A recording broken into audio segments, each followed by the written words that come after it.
చెప్పాలని నేను మిస్సెస్ రావు. సొంత పార్టీలో ఉండేటువంటి వాళ్ళే ఇప్పుడు ట్రంప్ మీద తిరగబడుతూ ఉన్నారు. ఐక్యరాజ్య సమితి మాజీ రాయబారి నిక్కీ హేలీ ట్రంప్ తీసుకున్నటువంటి నిర్ణయాలను తప్పుపడుతూ ఉన్నారు. భారతదేశానికి సంబంధించినటువంటి వాణిజ్య విషయంలో ఇంపోర్ట్ డ్యూటీస్ విధించడాన్ని తప్పుపడుతున్నారు ఆవిడ. భారత్తోటి కనుక వాణిజ్య సంబంధాలను తెంపుకుంటే అమెరికానే నష్టపోతుంది అనేటువంటి విషయాన్ని ఆవిడ గుర్తు చేస్తున్నారు.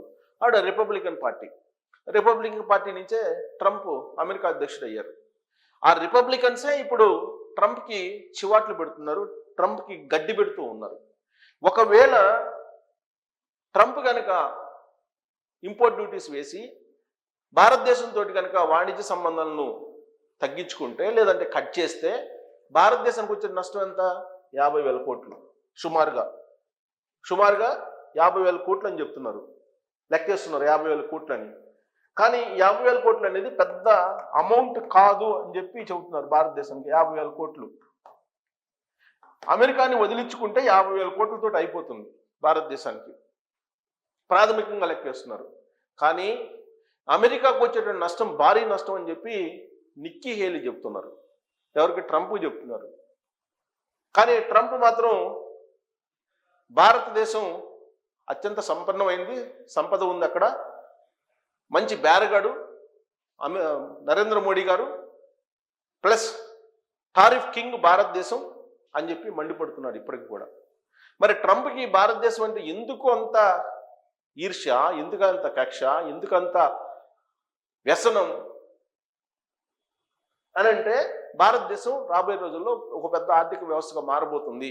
ఎందుకు మారబోతుంది అంటే బ్రిక్స్, ఈ బ్రిక్స్ అమెరికా కొంప ముంచబోతుంది.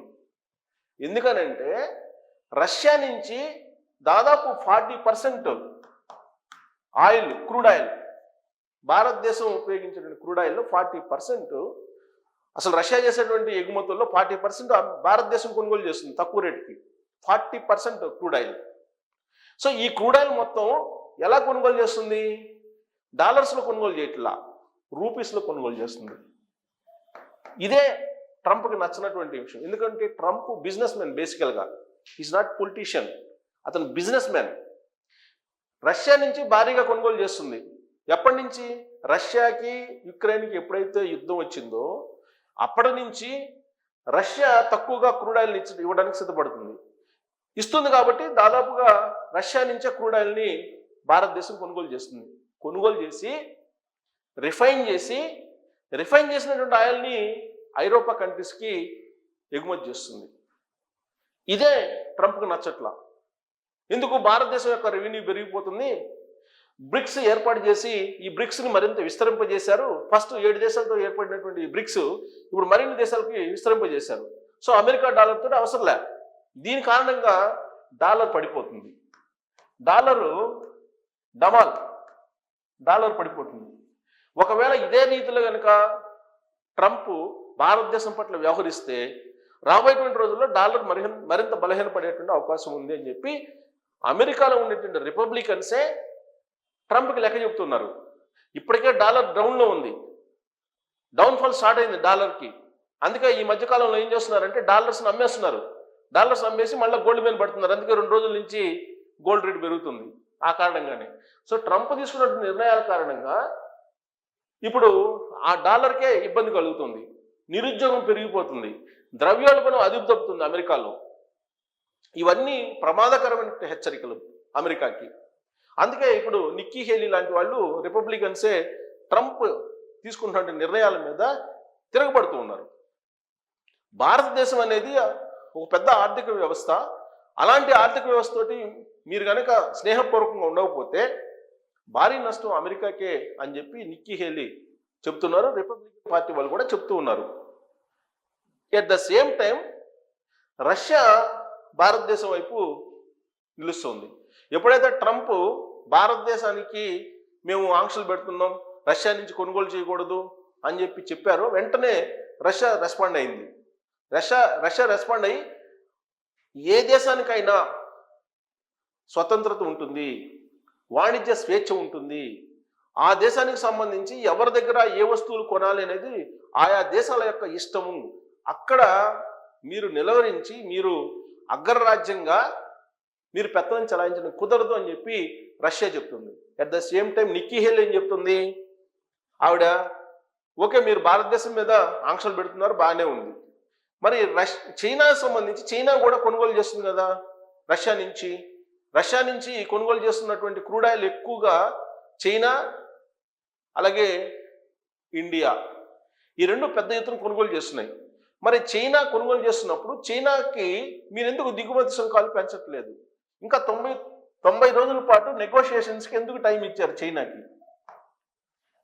చైనాని చూస్తే మీకు భయం వేస్తుందా? మరి భారతదేశం మీద 24 గంటల టైం ఇచ్చి మెడ మీద కత్తి ఎందుకు పెట్టారు భారతదేశం మీద? అంటే భారతదేశం ఏమి చేయలేదనా, లేకపోతే భారతదేశం బెదిరిపోతుందనా? ఏ ఉద్దేశంతో మీరు 24 గంటల పాటు ఆ దేశం మీద మీరు కండిషన్ పెట్టారు, డెడ్ లైన్ పెట్టారు? చైనా సేమ్ రష్యా నుంచి కొనుగోలు చేస్తుంది, మరి చైనాని ఎందుకు మీరు రిస్ట్రిక్ట్ చేయలేకపోతున్నారు అనేటువంటి ప్రశ్న రిపబ్లికన్స్ దగ్గర నుంచి వస్తుంది. సో కాబట్టి ఇలాంటి పోకడ ట్రంప్కి మంచిది కాదు, అమెరికాకు మంచిది కాదని చెప్పి రిపబ్లికన్ పార్టీ వాళ్ళే తిరగబడుతున్నారు. సో ఇప్పుడు రాబోయేటువంటి రోజుల్లో ఒకవేళ ట్రంప్ మీద ఇలానే తిరగబడితే అక్కడ ప్రజలు తిరగబడుతున్నారు, రిపబ్లికన్ పార్టీ సొంత పార్టీల వాళ్ళు కూడా తిరగబడుతున్న పరిస్థితుల్లో ట్రంప్ని రీకాల్ చేసేటువంటి సిస్టమ్ కూడా అమెరికాలో ఉంది. కాబట్టి మళ్ళీ ఆయన అధ్యక్ష పదవి నుంచి దించేసేదానికి ప్రజల నుంచి ప్రతిఘటన వచ్చేటువంటి అవకాశం ఉంది. ప్రతినిధి సభలో కానీ సెనేట్లో కానీ కాంగ్రెస్లో ఇక్కడ ఒకవేళ కనుక ఆయనకి ఎదురు దెబ్బ తగిలితే ఆల్ ఆఫ్ సడన్గా ఆయన దిగిపోవాల్సిన పరిస్థితి కూడా వస్తుందా? అలాంటిది అమెరికా ప్రజాస్వామ్యం. అందుకే ఇప్పుడు రిపబ్లికన్స్ తిరగబడుతున్నారు అనేటువంటి విషయం ప్రపంచవ్యాప్తంగా తెలిసిపోయింది. దాంతో 4 గరుచుకున్నటువంటి ట్రంప్ నేను అసలు భారతదేశానికి సంబంధించినటువంటి ఇంపోర్ట్ డ్యూటీస్ గురించి నేను మాట్లాడట్లేదు, అదన్నీ లీక్స్ అని చెప్పి తప్పుకునేటువంటి ప్రయత్నం చేస్తూ ఉన్నారు. ఇప్పటివరకు చేసినటువంటి చర్యలు ఏవైతే ఉన్నాయో వాటిని భారతదేశం మర్చిపోలేకపోతుంది. ఒక భారతదేశాన్నే పిన్ పాయింట్గా టార్గెట్ చేసి ట్రంప్ మాట్లాడుతూ ఉన్నారు. ఇక నరేంద్ర మోడీ గారు కూడా అంతే సవాల్గా తీసుకున్నారు. నరేంద్ర మోడీ గారు ట్రంప్ విషయాన్ని, ట్రంప్ పేరుని ఉచ్చరించకుండా అటు పార్లమెంట్లో కానీ పార్లమెంట్ బయట కానీ ఆపరేషన్ సింధూర్ విషయంలో సీజ్ ఫైర్ ఎందుకు అనేది కూడా మాట్లాడారు, కానీ ట్రంప్ పేరు ఎత్తలేదు. అలాగే అమెరికాకు సంబంధించినటువంటి ఈ దిగుమతులు, వాణిజ్యానికి సంబంధించినటువంటి ఒప్పందాలు ఇవన్నీ మాట్లాడుతున్నప్పుడు కూడా ట్రంప్ విషయం ప్రస్తావించట్లేదు. కానీ దౌత్యపరమైనటువంటి బలాన్ని పెంచుకునే ప్రయత్నం చేస్తున్నారు. అందుకే ఆయన మల్దీవులకు వెళ్ళొచ్చారు, దానికంటే ముందు ఆయన బ్రిటన్ వెళ్ళొచ్చారు, ఆ తర్వాత రాష్ట్రపతిని కలిశారు, అంతర్జాతీయమైన పరిస్థితులను చర్చించారు. కేంద్ర హోంశాఖ మంత్రి అమిత్ షా గారు రాష్ట్రపతిని కలిశారు, అజిత్ దోవల్తో మాట్లాడారు. మొత్తం దౌత్యపరమైనటువంటి అంశాలను బేరేజీ వేసుకుంటూనే అసలు ఏం జరుగుతుంది ప్రపంచవ్యాప్తంగా అనేది కూడా అవగాహన చేసుకుంటూనే భారతదేశానికి ఏమాత్రం నష్టం జరగకుండా, భారతదేశం యొక్క ఆర్థిక పరిస్థితికి ఎక్కడో కూడా భంగం కలగకుండా ఆయన ఆచితూచి అడుగులు వేస్తున్నారు. దాంతో ట్రంప్ ఉక్కిరిబిక్కిరి అవుతున్నారు.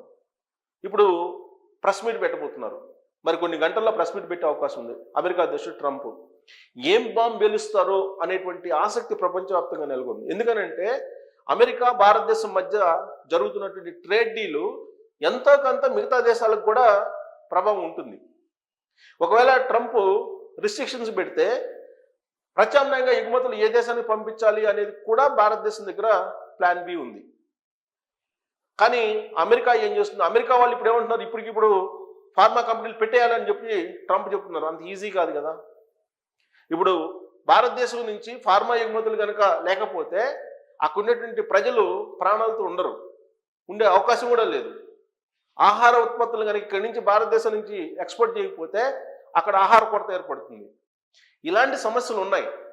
ఈ సమస్యలు గమనించి మీరు వ్యవహరించండి అని చెప్పి రిపబ్లికన్ పార్టీ వాళ్ళే ట్రంప్కి హెచ్చరికలు జారీ చేస్తున్నారు. కానీ ఆయన ఒంటెద్దు పోకడబోతున్నారు. ఆ క్రమంలో మరికొన్ని గంటల్లో ప్రెస్ మీట్ పెడతారు అని చెప్పి అంటున్నారు. ఆ ప్రెస్ మీట్లో ఎలాంటి అంశాలని ఆయన ప్రస్తావిస్తారు అనేది ప్రపంచవ్యాప్తంగా కూడా చూస్తూ ఉన్నారు. భారతదేశం మాత్రం ఒక్క స్టెప్ కూడా వెనక్కి వేసే అంశంలో లేదు. ఆయన ఎంత టారిఫ్లు విధించుకున్నా కానీ ఆ దేశమే నష్టపోతుంది తప్పితే భారతదేశానికి వచ్చే నష్టం మ్యాక్సిమం 50,000 కోట్లు అని చెప్పి లెక్కేస్తూ ఉన్నారు.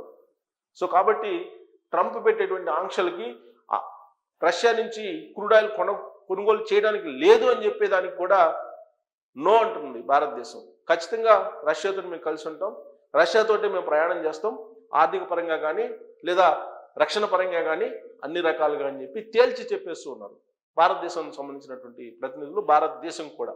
సో ఇలాంటి పరిస్థితుల్లో ట్రంప్ ఎలాంటి ప్రకటన మరికొన్ని గంటల్లో ప్రెస్ మీట్ పెట్టి చెప్పబోతున్నారు.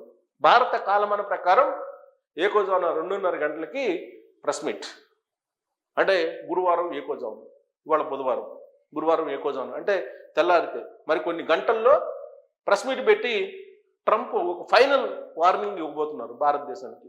మరి ఆ వార్నింగ్ ఏమై ఉంటుంది? ఆ వార్నింగ్ వల్ల భారతదేశానికి నష్టం జరిగే అవకాశం ఉందా? అమెరికా కన్ను తెరిస్తే భారతదేశం నష్టపోతుందా? అంత బలహీనంగా మన దేశం ఉందని మీరు అనుకుంటున్నారా అనే దాని మీద మీరు కామెంట్ చేయొచ్చు. Thank you.